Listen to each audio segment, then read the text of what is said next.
أعوذ بالله السميع العليم من الشيطان اللعين الرجيم. بسم الله الرحمن الرحيم.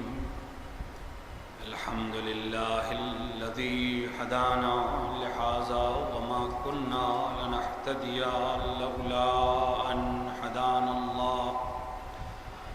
لقد جاءت رسل ربنا بالحق ثم الصلاة والسلام والتحية والإكرام على سيدنا ومولانا ومولى الثقلين جد الحسن والحسين أبي القاسم مصطفى محمد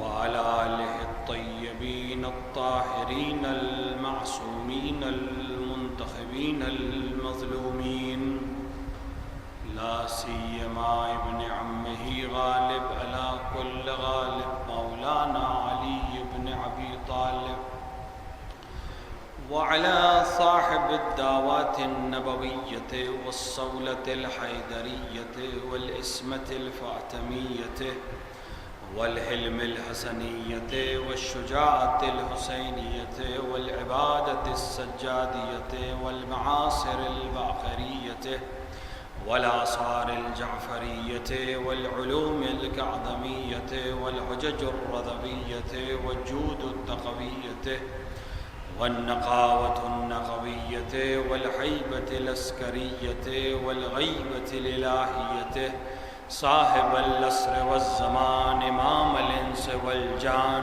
الحجة القائم المنتظر المهدي، ولعنة الله على أعدائهم أجمعين من يوم ظلمهم إلى لقاء يوم الدين وبعد يوم الدين.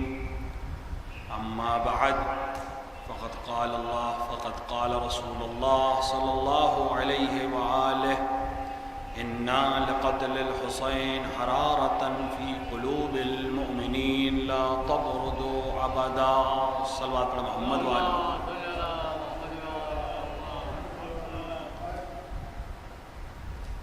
عزیزان محترم، ماتمداران مظلوم کربلا،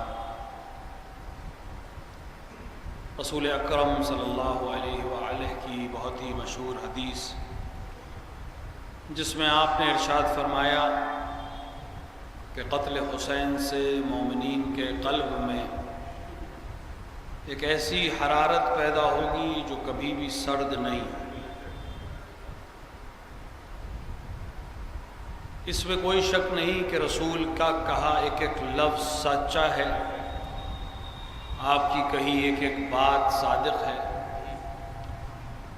اور آپ کی دی گئی ہر خبر سچی اور صحیح ہے.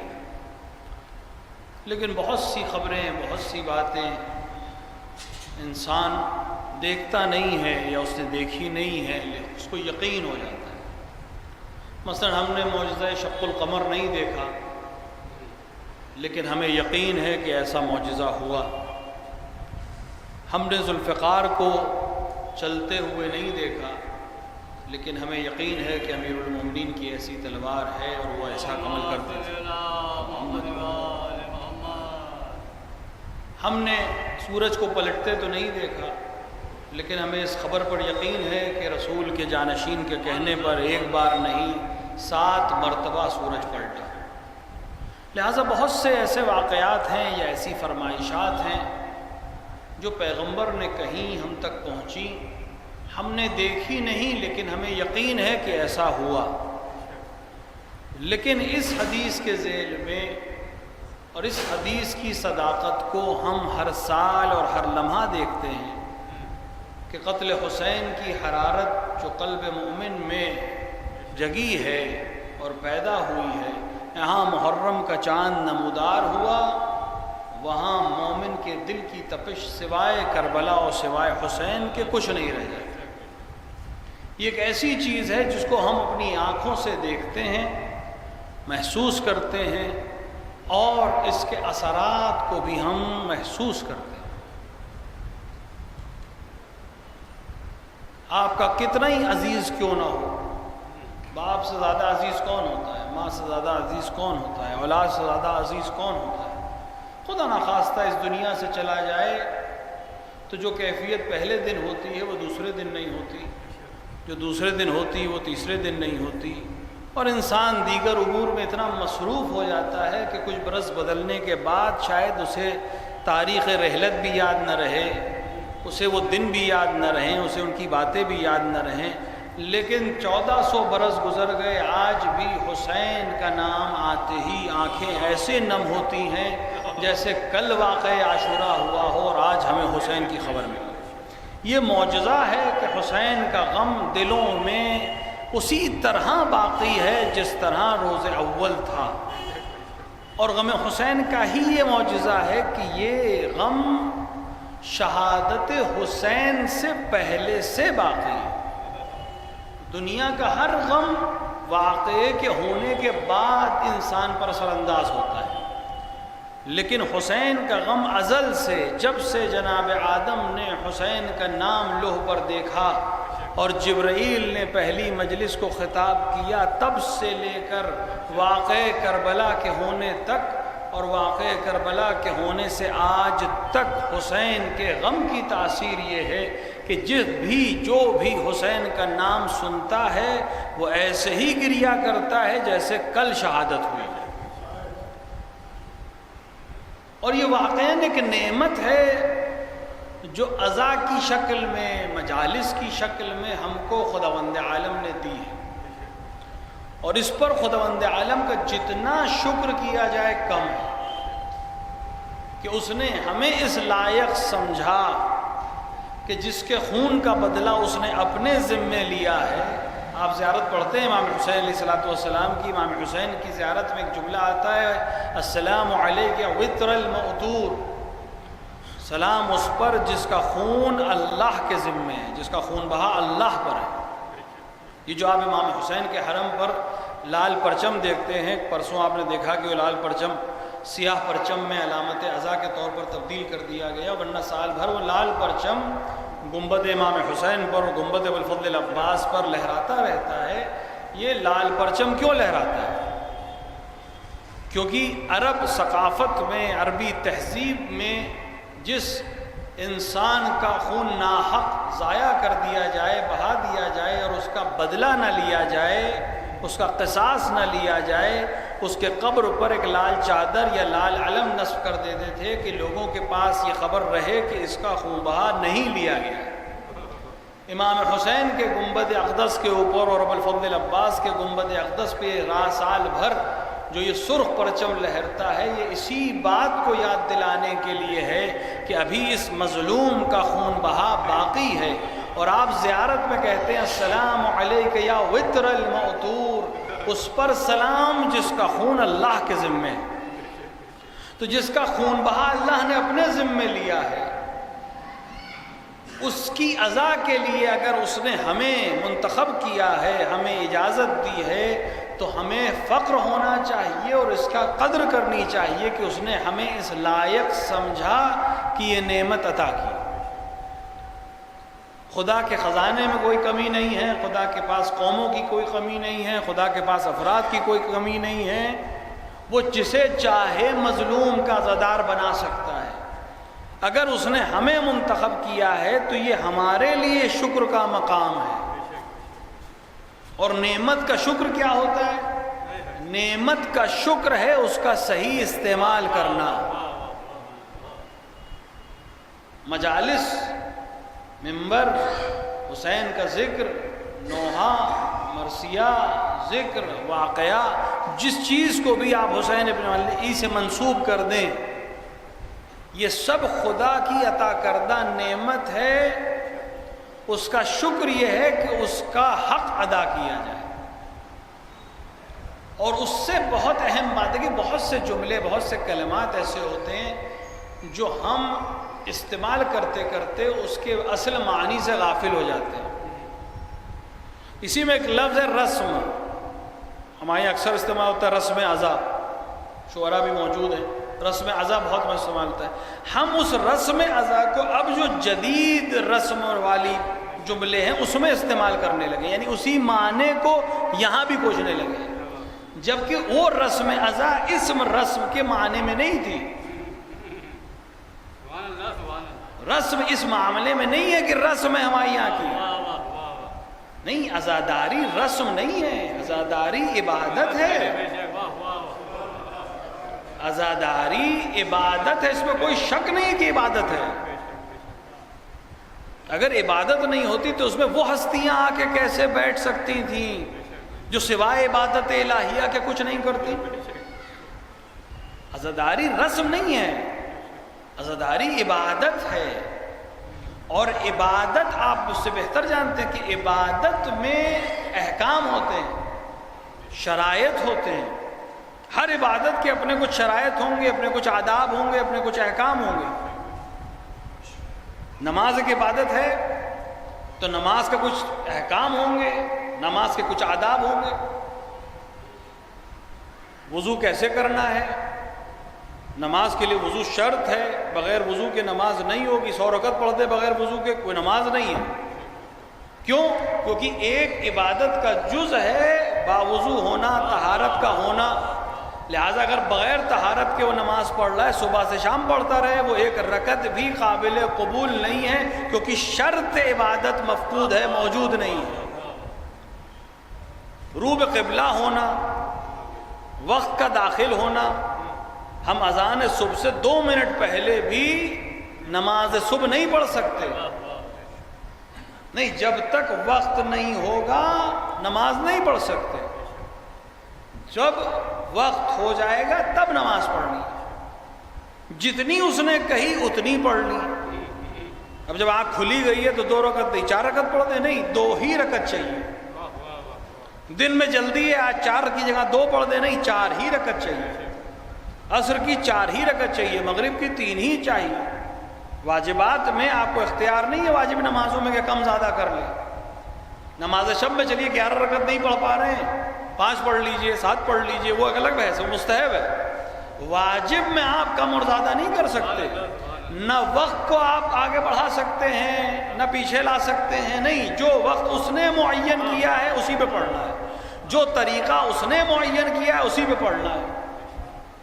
اگر اس نے کہا کعبے کے رخ پہ پڑھنا ہے تو کعبے کے رخ پہ ہی پڑھنا ہے، نہیں معلوم ہو سکے تو چاروں طرف پڑھنا ہے کہ یقین ہو جائے کہ کم سے کم ایک نماز کعبے کی طرف ہے، جو شرط ہے۔ تو جس طرح نماز میں آداب ہیں، نماز میں احکام ہیں، روزے میں بھی ہے، کب سے کب تک رکھنا ہے، کن چیزوں سے پرہیز کرنا ہے۔ اچھا، کچھ احکام ہیں، کچھ آداب ہیں۔ احکام وہ ہیں کہ جن کو اگر آپ نے توڑا تو روزہ چلا جائے گا، عبادت چلی جائے گی۔ آداب وہ ہیں کہ عبادت تو نہیں جائے گی، اس کا ثواب کم ہو جائے گا، اس کی اہمیت کم ہو جائے گی۔ میں بتاؤں آپ کو، آپ مسافر ہیں، آپ کا روزہ قصر ہے، آپ کا روزہ واجب نہیں ہے، کیونکہ روزہ ہماری خوشی کا نام نہیں ہے، اللہ کی بندگی کا نام ہے۔ میرا جی چاہ رہا ہے کہ میں روزہ، میں تو اسی فرسٹ کلاس سے چل رہا ہوں، روزہ رکھوں، مجھے کیا پریشانی؟ نہیں، اس سے مطلب نہیں کہ آپ کتنی پریشانی میں ہیں یا کتنی آسانی میں ہیں، اس نے اگر کہا ہے تو روزہ ہے، اس نے کہا نہیں تو پھر روزہ نہیں ہے۔ آپ روزے سے نہیں ہیں، آپ مسافر ہیں، لیکن کیا اس بات کی آپ کو اجازت ہے کہ آپ مسافر ہوتے ہوئے روزہ رکھنا آپ پہ واجب نہیں ہے، روزہ کھولنا آپ پہ واجب ہے، لیکن یہ روزہ کھولنا کیا ملئ عام میں کر سکتے ہیں؟ چوراہے پہ کھڑے ہو کے پانی پیجئے کہ بھائی میرے لیے تو روزہ ہے نہیں، میں چوراہے پہ ہوں، تو یہاں آ کر کہے گی شریعت کی نہیں، آداب کے خلاف ہے۔ ایک واجب ہے خود رمضان کا روزہ، دوسرا حرمت ہے ماہ مبارک رمضان کی، حرمت کو تمہیں پامال کرنے کی اجازت نہیں ہے۔ کھانا ہے گھر کے اندر کھائیے، کھانا ہے ہوٹل کے اندر کھائیے، تاکہ دوسرے روزے دار کے سامنے حرمت رمضان پامال نہ ہو۔ اس سے آپ کو کوئی یہ واجب چیز نہیں ہے، آپ کھا لیں تو اسے حرام نہیں کیا، لیکن آپ نے حرمت پامال کی ماہ ہے مبارک رمضان کی، یہ ادب ہے، خلاف ادب ہے۔ کچھ چیزیں احکام ہیں، واجبات، حرام، مباح، کچھ آداب ہیں۔ قرآن پڑھنا ہے، اکثر سوال آتا ہے مولانا ہم وضو سے نہیں قرآن چھو سکتے ہیں؟ قرآن اٹھا سکتے ہیں، قرآن پڑھ بھی سکتے ہیں لیکن قرآن کی سطر کو بغیر وضو کے چھو نہیں سکتے، یہ ہے حکم۔ لیکن ادب کیا ہے؟ قرآن وضو کے ساتھ پڑھو، قرآن جب پڑھو تو آرام سے پڑھو، ٹھہر ٹھہر کے پڑھو، یہ ہو گئے آداب۔ تو کچھ چیزیں ہیں احکام، کچھ ہیں آداب۔ تو جب عبادتوں میں ہر چیز کے احکام ہیں، ہر چیز کے آداب ہیں، تو یہ عزاداری بھی عبادت ہے، اس کے بھی کچھ احکام ہوں گے، کچھ آداب ہوں گے۔ ضروری ہے کہ ہم ان آداب کو، یعنی وقت اب ایسا آ گیا ہے کہ اس شہر میں، یعنی افسوس کی بات تو یہی ہے، اشارہ کیا بھی آپ نے کہ اس کو شہر اعضا کہتے ہیں، لیکن اگر شہر اعضا میں بیٹھ کر مجھے اپنے مجمع میں اس بات پر تقریر کرنی پڑے کہ آداب اعضا کیا ہیں، تو پھر یہ لمحہ فکریہ ہے۔ ممبر کے کیا آداب ہیں، فرش کے کیا آداب ہیں، ممبر پہ جو بیٹھا ہے اس کے لیے کیا احکام ہے، جس نے فرش اعضا بچھائی ہے اس کے لیے کیا احکام ہے، جو فرش اعضا پہ آ کر بیٹھا ہے اس کے لیے کیا احکام ہے۔ اور اگر ہم ان آداب کی رعایت نہیں کریں گے تو اس اعضا کا کوئی نقصان نہیں ہوگا، حسین کا کوئی نقصان نہیں ہوگا۔ ہماری جو شناخت ہے، ہماری جو عظمت ہے، اور سب سے بڑھ کر وہ برکت جو اس اعضا سے ہمیں ملتی ہے، وہ ہم سے سلب ہو جائے گی۔ ہم اعضا سے پہچانے جاتے ہیں، اعضا ہم سے نہیں پہچانی جاتی۔ اگر کسی کے ذہن میں یہ خناس ہے کہ میری وجہ سے ایک اعضا، آج کل مجالس میں یہ ہوتا ہے، میں بہت سے لوگ جو اعلان کرتے ہیں ان سے میں اکثر کہتا ہوں کہ آپ یہ اعلان ہرگز نہ کیا کریے کہ مومنین تشریف لے آئیں تاکہ مجلس شروع کی جا سکے، یہ جملہ خلاف ادب ہے۔ اس جملے کا مطلب یہ ہے کہ کسی مومن کے ذہن میں یہ خناس آ سکتا ہے کہ میں جاؤں گا تو ہوگی، جبکہ ہمارا عقیدہ ہے اور یقینی ہے اور احادیث سے ثابت ہے کہ جہاں فرش اعضا بچھا کچھ ہستیاں آ جاتی ہیں، تو جب وہ آ جاتی ہیں تو پھر کسی اور کا انتظار ان کی توہین ہے۔ ان سے بڑا کون ہے اس ہستی میں؟ جسے خدا نے سب سے بڑا بنایا ہے، ان سے بڑا کون ہے کہ ان کے آنے کے بعد کسی کا انتظار کیا جائے؟ شہزادی کونین جناب فاطمہ زہرا سلام اللہ علیہا بآواز بلند نعرہ صلوات۔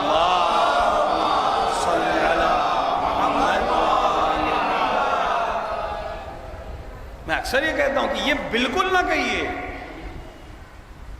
کہ آپ آئیں تو مجلس شروع، آپ اپنے وقت پہ مجلس شروع کر دیجئے، کیونکہ جسے آنا ہے وہ آ چکا ہے،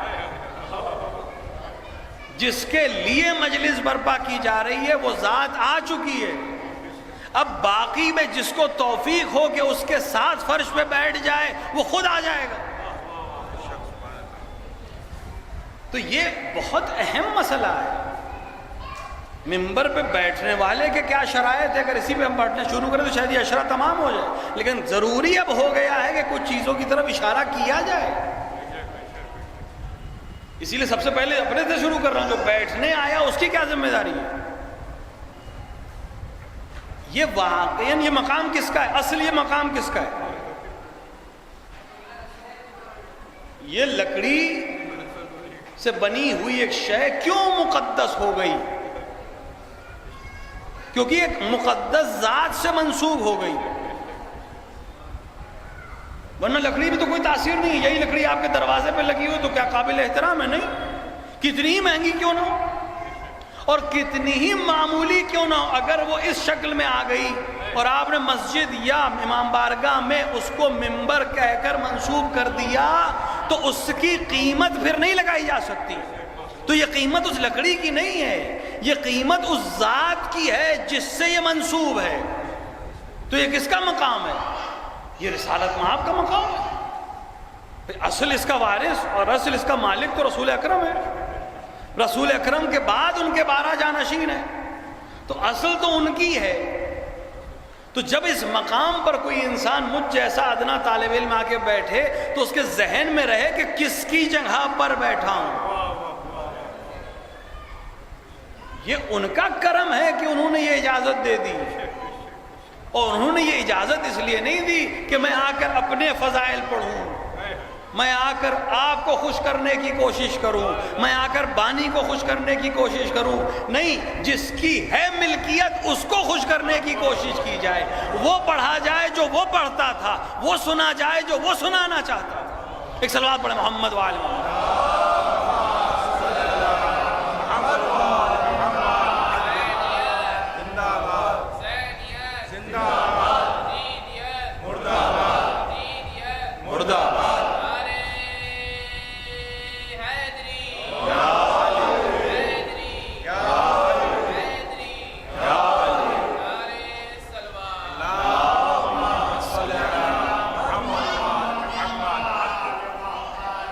اگر آپ ہمارے بزرگوں کی تاریخ، یہاں بہت سے ایسے ہوں گے جنہوں نے ہمارے بزرگوں کو دیکھا ہوگا، ممبر پہ جاتے ہوئے دیکھا ہوگا، مجلسوں کو خطاب کرتے ہوئے دیکھا ہوگا، یا سنا ہوگا، یا ان کی تاریخ کو سنا ہوگا، دوسروں سے سنا ہوگا، اس پر بیٹھنا ایک شرف ہے اور اس کے شرائط ہیں۔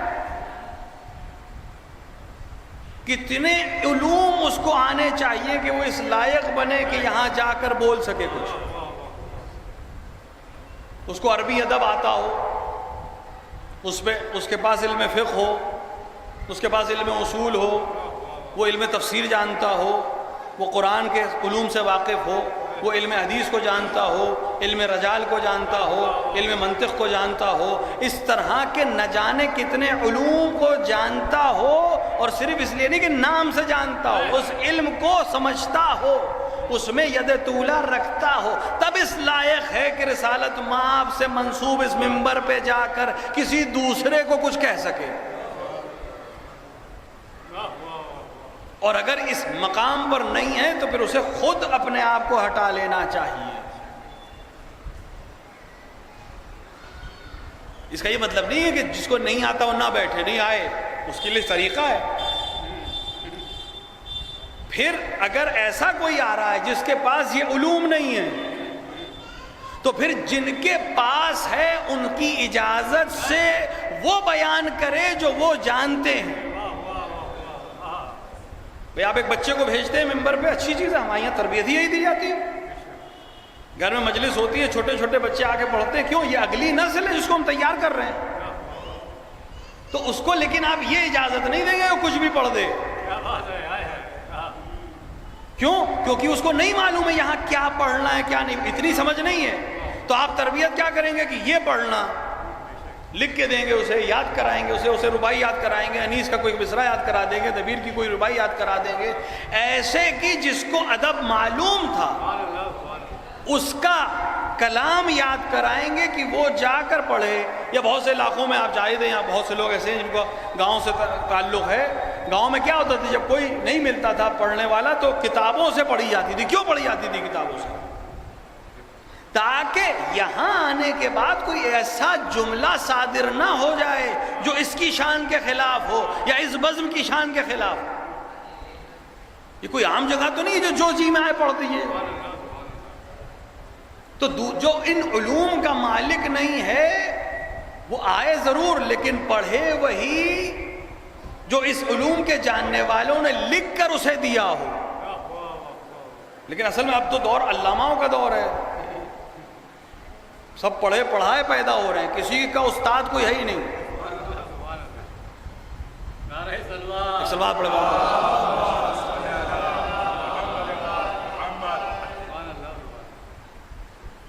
یہاں ایسے ایسے اس دور کا سب سے بڑا المیہ یہاں یہی ہے کہ کوئی نہ شاگرد ہے نہ کوئی استاد، تو اس کا نقصان کیا ہوگا؟ پھر آپ کچھ بھی سنیں گے، وہ کچھ بھی پڑھے گا، اسے لگے گا کہ میری میراث ہے، میں اس کا مالک ہوں، جیسے چڑھاؤں جیسے بیٹھاؤں۔ اگر انسان یہ بھول جائے کہ مقام کس کا ہے تو پھر کچھ بھی ہو جائے، لیکن اگر یاد رہے کہ کس کی جگہ پر بیٹھا ہے۔ دیکھیے دوسروں پر اعتراض کرنا کہ انہوں نے جگہ غصب کر لی اور آل محمد کی جگہ چھین لی اور امیر المومنین کی کرسی چھین لی بہت آسان ہے، لیکن اگر اسی منبر پر آپ بیٹھ کر وہ کام انجام نہ دیں جو آل محمد کو پسند ہے اور وہ کام انجام دیں جو دشمن کو پسند ہے تو آپ بھی اسی صف میں کھڑے ہیں۔ یہ کہہ دینا کہ میں ان کا طرفدار ہوں کافی نہیں ہے، عمل سے ثابت کرنا پڑے گا کہ ان کا طرفدار ہوں، بیان سے ثابت کرنا پڑے گا۔ تو یہ ذمہ داری ہے اس پہ بیٹھنے والے کی، جو پڑھے مطالعے سے پڑھے، جو پڑھے حوالے کے ساتھ پڑھے۔ اگر طولانی ہونے کا مسئلہ ہے تو بعد میں کم سے کم اتنا رکھتا ہو کہ کوئی پوچھ لے تو اس کو بتا دے کہاں سے پڑھا ہے، اور آپ کو حق ہے کہ اس سے پوچھیں کہ کہاں سے پڑھا ہے۔ دیکھیں جس دن آپ نے یہ معیار بنا لیا کہ پڑھنے والے سے آپ نے پوچھ لیا کہ کہاں سے پڑھا ہے، وہ مجبور ہوگا کہ پڑھ کر آئے تاکہ سنائے۔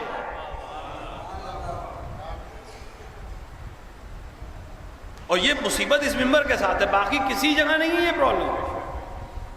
کوئی ڈاکٹروں کی نشست ہو وہاں جا کے کوئی صاحب ایسی تقریر کر دیں بغیر کسی ریفرنس کے، ممکن ہے کیا؟ کوئی سوال ہی نہیں اٹھتا، کوئی نہیں سنے گا۔ یہ اعلمیہ آل محمد کے ساتھ ہے کہ ان کے منبر پہ آ کر انسان کے دل میں جو چاہے کر رہا ہے۔ اب تو یہاں تک نوبت آ گئی کہ دشمنوں کے فضائل پڑھے جا رہے ہیں، آل محمد کا دفاع کرنے کی جگہ پر دشمن کے فضائل پڑھے جا رہے ہیں۔ اس میں ہونا کچھ نہیں ہے، ہمارا نقصان ہے۔ یہ منبر ہے فضائل پڑھنے کے لیے، امیر المؤمنین کے فضائل، اہل بیت علیہ السلام کے فضائل، اور مصائب آل محمد کو بیان کرنے کی جگہ ہے، یقیناً احکام بیان کرنے کی جگہ ہے، یقیناً اخلاق بیان کرنے کی جگہ ہے، یقیناً عقائد بیان کرنے کی جگہ ہے، لیکن وہ چیز جو مسلمات میں سے ہو۔ میں اکثر کہتا ہوں بہت سی تحقیقات ہیں جو میں نے کی، بہت سے لوگوں نے تحقیق کی ہوگی، لیکن ہر تحقیق ہر مجمع میں نہیں پڑھی جاتی۔ ہر تحقیق کا، ہر مقالے کی ایک جگہ ہوتی ہے۔ تحقیق آپ کو کرنی ہے، آپ علماء کے درمیان جا کے اپنا مقالہ پیش کریے۔ آپ اپنی تحقیق کو عوام الناس میں چار جوانوں کے بیچ میں پڑھیں، اس میں کسی ایک جوان کا عقیدہ اگر ادھر سے ادھر ہو گیا تو اس کا ذمہ دار کون ہے؟ اگر ایک انسان کی ہدایت تمام بشریت کی ہدایت کا ثواب رکھتی ہے تو کسی ایک کو گمراہ کرنے کا حکم کیا ہوگا؟ دونوں طرف سے دیکھنا ضروری ہے۔ تو ایک بہت اہم ذمہ داری ہے اس شخص کی جو اس منبر پہ آ کے بیٹھے کہ اس بات کا خیال رکھے کہ منبر کا وارث کوئی ہے، اور وہ ایسا نہیں ہے کہ آپ اس کو کچھ دے دلا کے معاملہ صحیح کر لیں گے۔ وہ تو جب حساب لے گا تو پھر اپنے حساب سے لے گا۔ یہ شرف ہے، یقیناً شرف ہے کہ ہم کو عزا برپا کرنے کی اجازت دی گئی ہے۔ کس کی عزا؟ وہ جو نواسہ رسول ہے، جو بھری دوپہر میں کھڑے ہو کر کہہ رہا تھا کہ جو مجھے پہچانتے ہیں وہ پہچانتے ہیں، جو نہیں پہچانتے وہ جان لیں کہ اس وقت روئے زمین پر کوئی نہیں ہے جو یہ کہہ سکے کہ وہ نواسہ رسول ہے۔ اس منبر کی عظمت ہی کے لیے تو وہ مدینہ سے باہر نکلا۔ حسین مدینہ میں رہتے، کیوں مدینہ سے نکل آئے؟ کیونکہ حسین جانتے تھے کہ مدینہ کی حرمت میرے جد کے مدینے کی حرمت ہے، میں نہیں چاہتا کہ میری وجہ سے اس شہر کی حرمت پامال ہو۔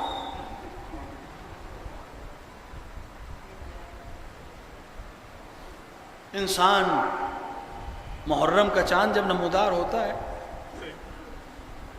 روایت اب آپ سنتے آج تک تو سوشل میڈیا ہے، ایک ہی روایت کئی دفعہ آ جاتی ہے، الحمدللہ ایک اچھی چیز ہے، لیکن یہ امام کی حدیث ہے باقاعدہ،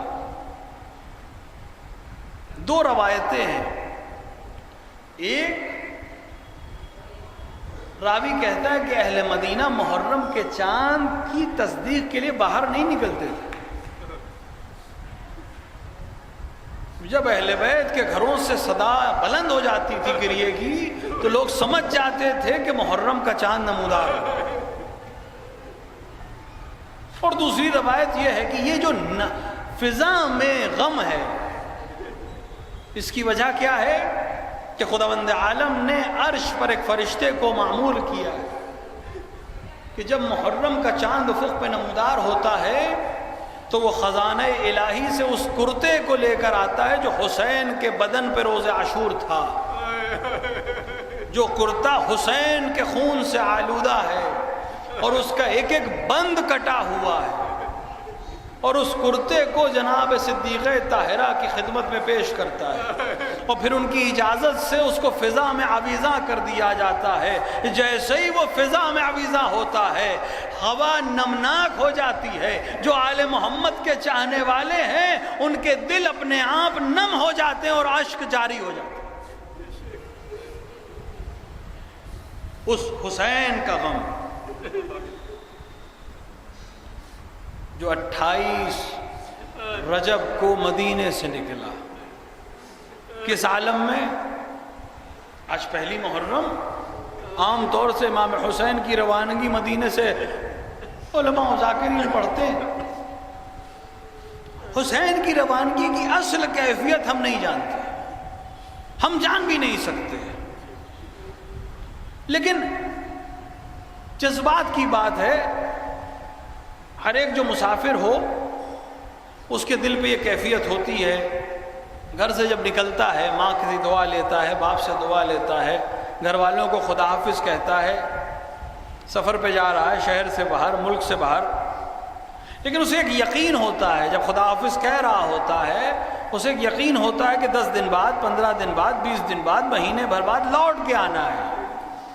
جو بھیج رہا ہے وہ بھی اسی امید پہ خدا حافظ کہتا ہے کہ یہ میرا جانے والا جلد لوٹ آئے گا، جانے والا بھی اسی امید پہ خدا حافظ کہتا ہے کہ بہت جلد پلٹ کے آئیں گے، اپنے گھر والوں کو دیکھیں گے۔ حسین جب مدینے سے نکل رہے تھے، حسین خدا حافظ تو کہہ رہے تھے لیکن یقین رکھتے تھے کہ اب جد کا مزار دکھائی نہیں دے گا، اب ماں کی قبر نصیب نہیں ہوگی، اب بھائی کے مزار پہ آنا نصیب نہیں ہوگا۔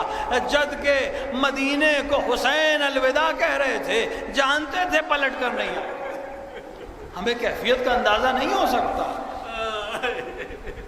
راوی نے صرف اتنا کہا کہ حسین پوری رات کبھی بقیع میں ہوتے تھے، کبھی روضہ اقدس پیغمبر پہ ہوتے تھے، کبھی یہاں گریے کی آواز، کبھی وہاں گریے کی آواز، اور گریہ کر کے یہی کہتے تھے، اے جد بزرگوار، آپ کے مدینہ میرے لیے امن کی جگہ نہیں رہ گیا، اب میں یہاں نہیں رہ سکتا، میں آپ کے مدینے کی حرمت کو پامال نہیں ہونے دوں گا۔ حسین آپ کے مدینے کو چھوڑ کر چلا جائے گا۔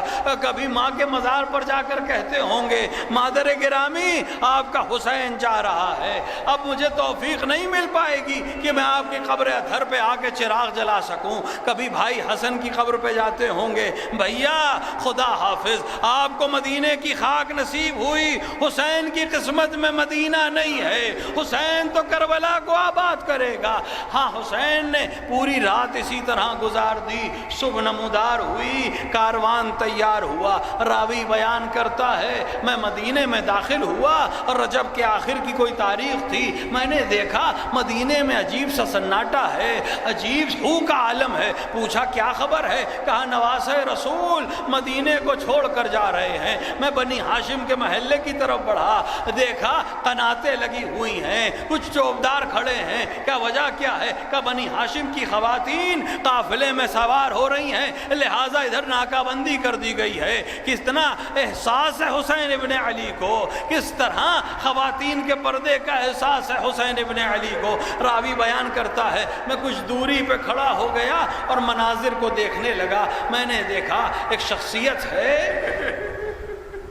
جو ایک کرسی پہ بیٹھی ہوئی ہے اور اس کے بغل میں دو بہت خوبصورت جوان کھڑے ہوئے ہیں، اور ایک ایک بیوی بغل کے سے کوئی ایک بیوی نکلتی ہے، ایک سواری آگے آتی ہے، کوئی جوان آگے بڑھتا ہے، اس بیوی کو سہارا دے کر سواری کو بیٹھا دیتا ہے، سواری آگے بڑھ جاتی ہے، پھر دوسری بیوی نکلتی ہے، کوئی اور جوان اس کو بیٹھاتا ہے۔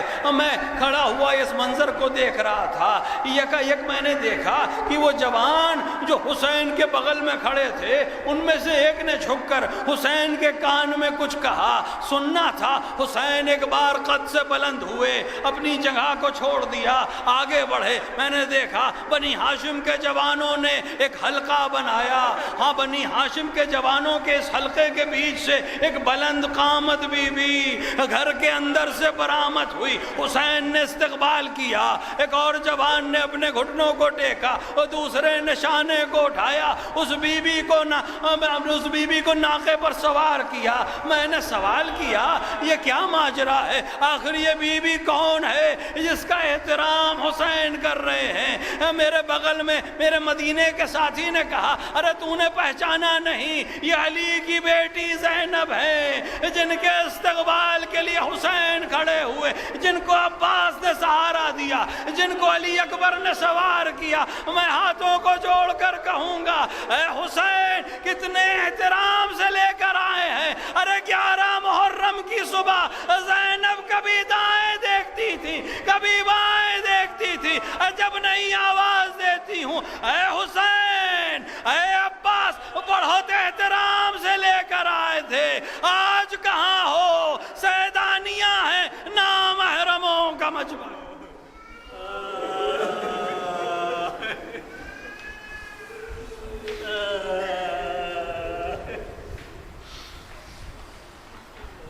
وَسَيَعْلَمُ الَّذِينَ ظَلَمُوا أَيَّ مُنقَلِبٍ يَنقَلِبُونَ إِنَّا لِلَّهِ وَإِنَّا إِلَيْهِ رَاجِعُونَ رِضًا بِقَضَائِهِ وَتَسْلِيمًا لِعَمْرِهِ۔